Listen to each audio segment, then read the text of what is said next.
Welcome to Climate Quickies, bite-sized nuggets of climate goodness from our TEDxLondon experts in under 5 minutes. Booking a green flight. Sponsoring a tree. We've all heard of carbon offsetting, but is it actually doing any good? Or is it just another greenwashing con? We speak to climate and environmental justice advocate Daze Aghaji and ask, are carbon offsets just a license to pollute?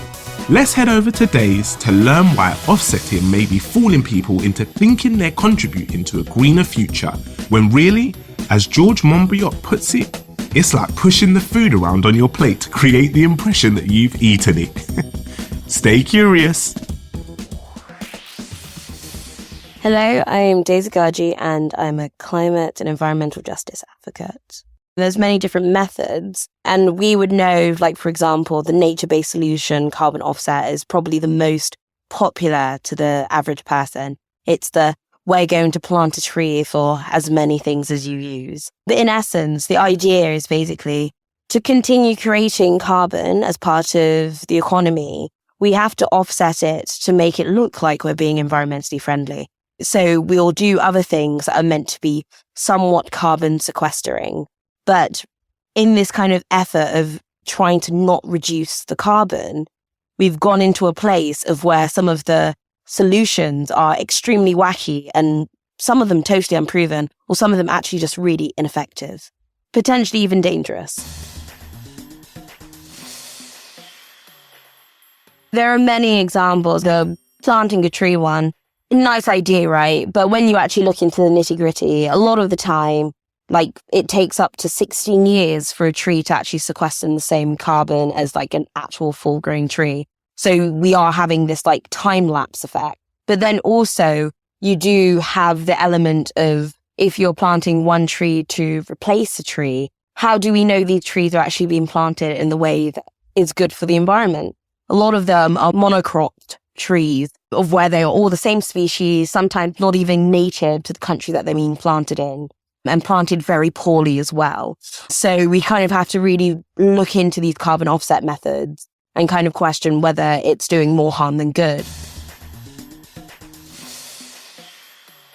I've heard 101 different types of carbon offsetting methods. I think one of my favorites, wackiest ones were how they would like to spray chalk and use like the sun mirrors to reflect sunlight. It was just so crazy. It kind of made you think, like, if this is what we're doing in order to avoid just having a lower carbon economy, it's like if only so much effort was being put into environmental action. Strange ideas that, yes, may actually solve the carbon issue, but also may be totally devastating to all the other planetary boundaries. And that's the thing that we need to think about when we start to talk about how we're addressing the climate crisis.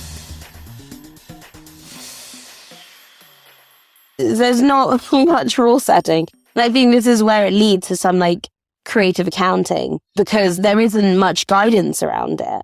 And we're seeing big companies like JP Morgan buying forest lands to try and get into the offsetting business too. And there are many governments who don't really see it as an issue because they see carbon offsetting as a way to continually grow economies, even when the economies and the resources that are being used are way beyond what our environment can give to us sustainably.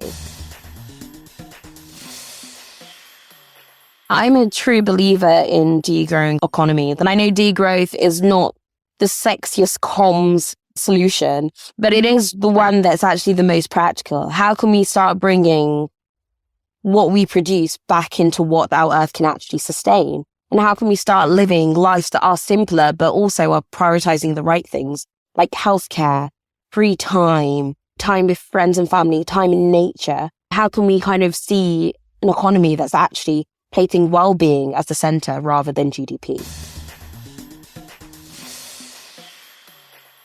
I think when we think about climate action and rapid climate action, because I do believe carbon offsetting is literally offsetting the problem to someone else and somewhere else and sometime else, right? But what we have to recognize is in this moment that we're currently living in, a 1.2 degrees world, it's already pretty bleak. And we're already seeing the climate crisis affecting the most vulnerable and most marginalized. And what happens when we offset carbon, when we decide that this issue is not an issue for now? We basically say this harm will continue to hurt these people and at worst effects. So yes, it definitely is a climate justice issue when companies and governments are allowing people to continue kicking the barrel down the road rather than acting immediately and acting with the urgency that the climate crisis does deserve. If you're in a company that is deciding to take everyone to Austin, Texas for a conference or a retreat and deciding to fly everyone and saying, oh, we'll just carbon offset it, just say no and really stand up for what's right. Because every single day we have to make active decisions to make the world a better place. We're in a time where we actually have to stand up and say no, even when it's very uncomfortable. You know, we're in a time of where the climate crisis is already very here. It's already affecting and harming and literally killing people. When can we actually say my discomfort now might be for the betterment of the future?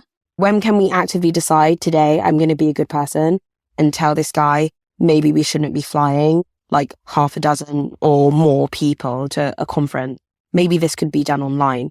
We have all of the technical solutions to really make life actually not that much changing in quality, but if not better when we start to do action on climate. So why not start from today? Go and find out how you can actively be that good person. I think that's really important. To find me, you can find me on social media at Daze Aghaji on Instagram and Twitter.